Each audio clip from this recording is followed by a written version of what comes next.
All right, welcome everybody to the first series of the retail panel testing training. Today we're going to be talking about the developmental panel.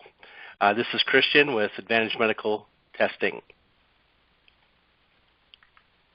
Let's go through a few terms really quick. Some of you may have remembered this from high school, but we're going to just review a few things to catch everybody up. So humans basically have 23 chromosome pairs. They're passed on to us from our parents. So we each have a total of 46 chromosomes. Chromosomes are made up of DNA. DNA is constructed by a group of genes coming together. And these genes have what they call alleles. Alleles are referring to dominant and recessive gene types. So you remember that. Genes have alleles, and they're made up of nucleotides. Now, the dominant gene characteristics are classified into two different categories. There's heterozygous and homozygous. Heterozygous, an example would be you get your gene for blue eyes, eye color, from your mother, for example, but yet you get the gene for variation for brown eyes from your father. So you have two basically competing gene determinations there, and that's either heterozygous is what that's called, when you have two different alleles. Now, homozygous, funny enough, is when you have the same. So you get, say, for example, you have the gene variation for freckles from your mother, and you also get it from your father. That would then pretty much guarantee that you're going to have freckles. Now, these nucleotides, they have SNPs, and the SNPs, you've heard that term probably on TV, Ancestry.com and others, and SNPs are actually single nucleotide polymorphisms. And if you break that down, it basically means that there's something that's different about that nucleotide.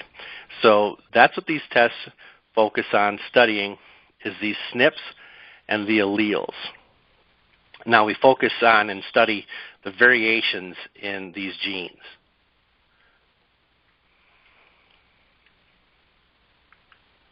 All right, so the SNP, going back just a second, it's the most common type of genetic variation among people. Each SNP, it's a difference in a single DNA building block, basically. And just for your knowledge, a little trivia here, our bodies have between 4 and 5 million different SNPs, okay? And they occur about 1 in every 1,000 single coding sequences. But it's interesting, scientists have found and studied over 100 million different SNPs the world wide over. So the developmental panel is going to focus on studying the following categories. They're going to take a look at, please mute your microphone, they're going to look at the neurotransmitters in our body, our autophagy. We'll stop right there and talk about autophagy. Autophagy is basically at the cellular level how your body discards bad materials like garbage. It's how your cells get rid of the garbage. It's also going to focus on sugar sensitivity,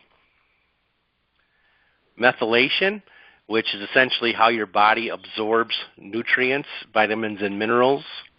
Essentially, a major focus is put on vitamin B. That's a big catchword these days, methylated vitamin B. Essentially, all that means is that they've created a compound that absorbs into people's bloodstreams that have issues absorbing the other forms of vitamin B. Please mute your microphones. The last thing it's going to go ahead and study is detoxification, how your body handles and gets rid of all the bad things.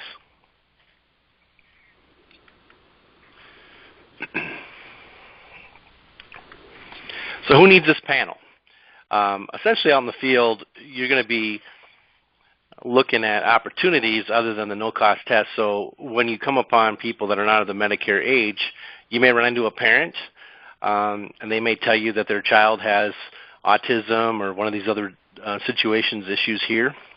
And so you don't have to know all of the science behind these tests. What you basically need to know out there is when you see these issues listed in the panel catalog, this should be the test that you can confidently recommend that will give them some information that's vital to helping treat those conditions. We're going to talk about a little of the science here today, but day to day, it's just interesting for you to know what it is these panels are doing. So let's talk about who needs a panel again. People with autism, people that are on the spectrum, childhood ADD and ADHD, people with cerebral palsy, speech delay, reactions to vaccines, and that should stimulate some thought about the correlation perhaps between vaccines and autism. It's a hot topic right now. People that have had a family member that have had a vaccine reaction. Dyslexia, we know what that is, right? We know that that's for people that have trouble reading. Dysgraphia, that's for people that have trouble writing. And dyscalculia, that's for people that have problem with numbers. Auditory processing disorder, and people that have had childhood epilepsy, those are all really great candidates for this developmental panel. And here's why. I'm just going to go through a report, and I'm going to pick out some of the interesting genes here, and we'll talk about them, and hopefully you'll get a little bit more excited about this test. Now, this information that we're going to go over, you can learn quite a bit on your own by just Googling, believe it or not, the gene and the SNP, and you'll learn all kinds of things. So if you're not supposed to be interpreting the reports for people, but I look at these reports on the nutrigenomics side, and I study these quite a bit because this entire field fascinates me. So this is a sample of our retail panel report here. It's going to come to them, and you can see it's labeled here with the accession number. Again, if you guys remember ascension and accession is basically the sample number. And this is when the report was generated, when it was received, the specimen, and Helen Jones, fabricated name, and date of birth, again, fabricated female. So the first part of the report, you'll notice that up here, we've got a green, kind of a yellow or brownish, and a red. Now, the green, no clinical abnormality. So anything that's marked green in these reports is pretty much, they're good to go. The heterozygous results, these tannish ones, I guess, okay, this is where they've got, remember, they've got, they were passed on a variant of the mother or the father had opposite, gene types here. And then we've got the homozygous result, which is the red, and these are things where action is definitely recommended. So we're not going to get in very, very deep, but I will, for example, not go through all of these genes, but just of note, this GAD1 gene, this deals with people's circadian rhythms, how they sleep. Are they night owls? Do they go to bed, and get enough rest, that kind of thing. The GAD1 genes also can be looked at for people maybe that could possibly have high blood pressure. So these genes and these variations, they tell us so much about ourselves. So I'm going to go down here to this red one here. It says that it's a homozygous result, which means that just like the parents that have passed on the freckles, they have both passed on a dominant here for the HTR2 gene. Now, and what they've passed on is how this person is going to handle serotonin in their bodies. Now, this right here has been looked at in people with alcoholism all the way to schizophrenia, and they found some interesting correlations where people with this HTR2 variant here with the dominant alleles, there's a lot of people with alcoholism that will have this red as well. And again, it determines how the body's going to process serotonin. And so it looks like here we have an issue. So again, this is why these panels are definitely recommended to be interpreted by a physician, but if the parent or if the patient Googles these genes on the internet, they can get just a massive wealth of information that's very reliable out there. So it's talking about these big words here, right? Well, here's the thing. It says provider discretion as needed formula recommendations. So if you look up what this Mood Plus is, it's an actual name brand, you'll see what it is. It also is recommending some laboratory further testing for PGX, and we know what PGX testing is about.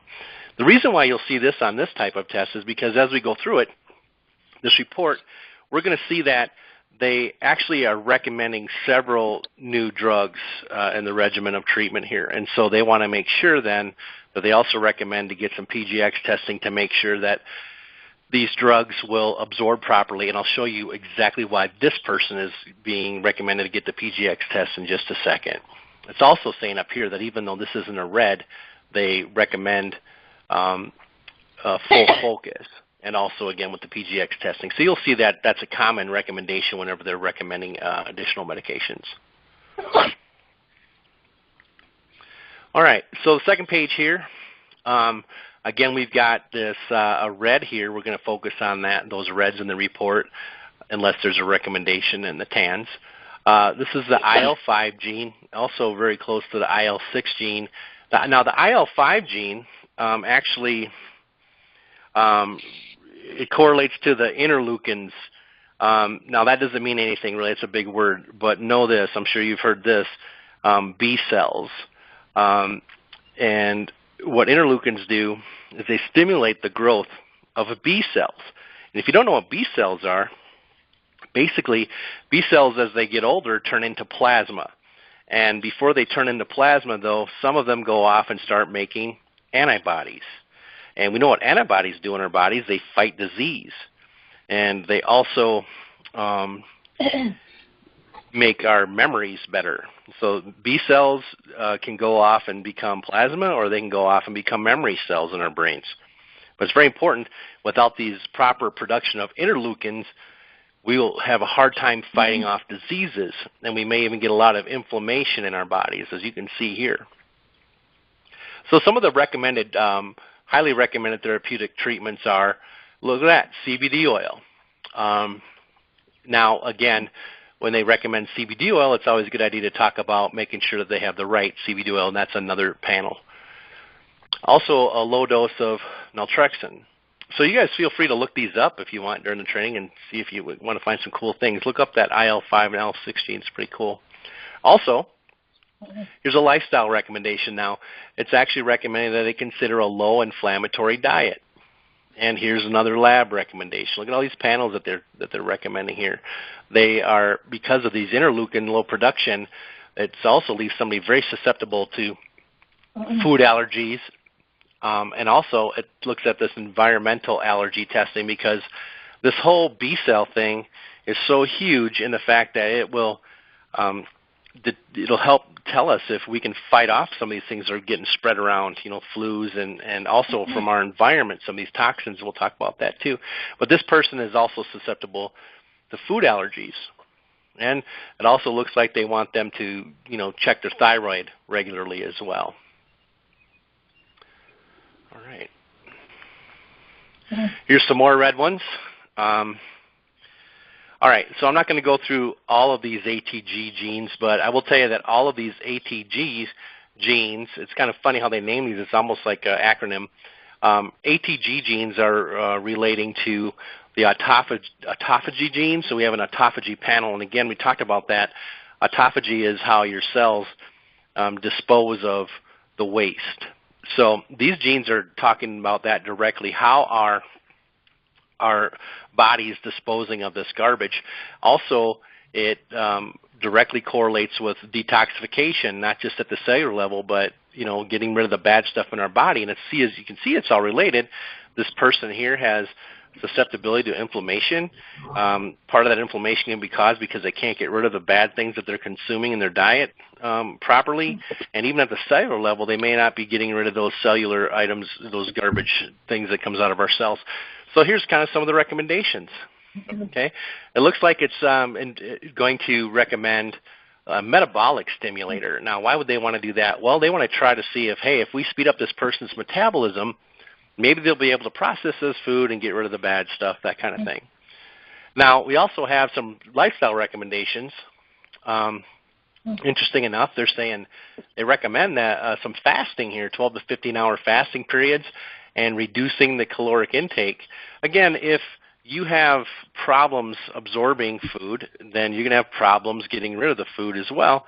And you can also see they're recommending some routine blood sugar and A1C testing, because if your body's detox, your microbiome, your detoxification, your autophagy, when those things are out of whack, there's a lot of other things that happen to you. You can't process the sugars in your blood properly. It's another problem.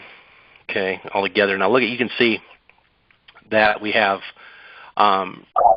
some, even though they're green, it says increase of hyperactivity from sugar and antipsychotic-induced weight gain. No, it's green, so we're good to go. This is just forms, or things that are put in the forms, explaining what those genes are and that they're in good shape here.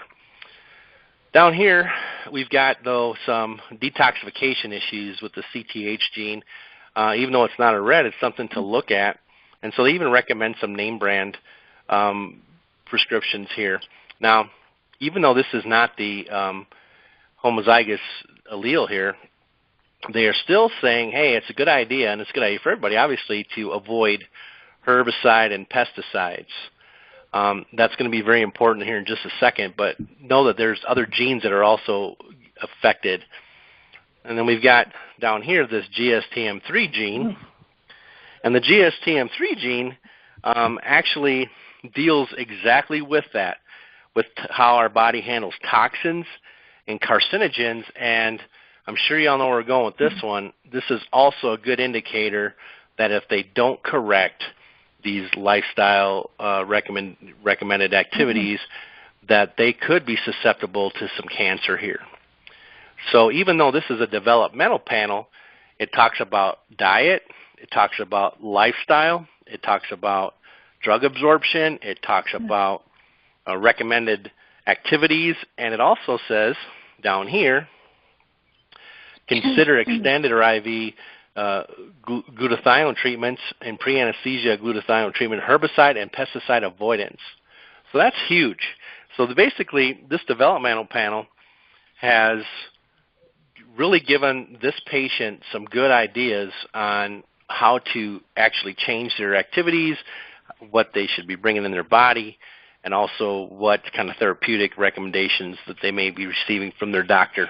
Now here's the summary page.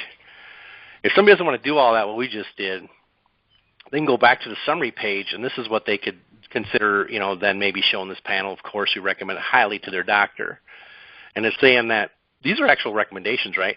So look at it. CBD oil, low doses. It's just a summary. Over here, lifestyle recommendations. Consider a low-inflammatory diet. Calorie restrictions, the fasting, avoiding those herbicide and pesticides, those environmental things, because we've seen that their genetic makeup shows them susceptible to not at this time be able to fight off infections, not be able to produce those antibodies properly. So there's definitely a lot to look at here. And here's some lab recommendations. We can consider the neurotransmitter testing and PGX testing. It says to consider the PGX testing. Again, the reason why that's on there is because to see how they would absorb those medications. Okay,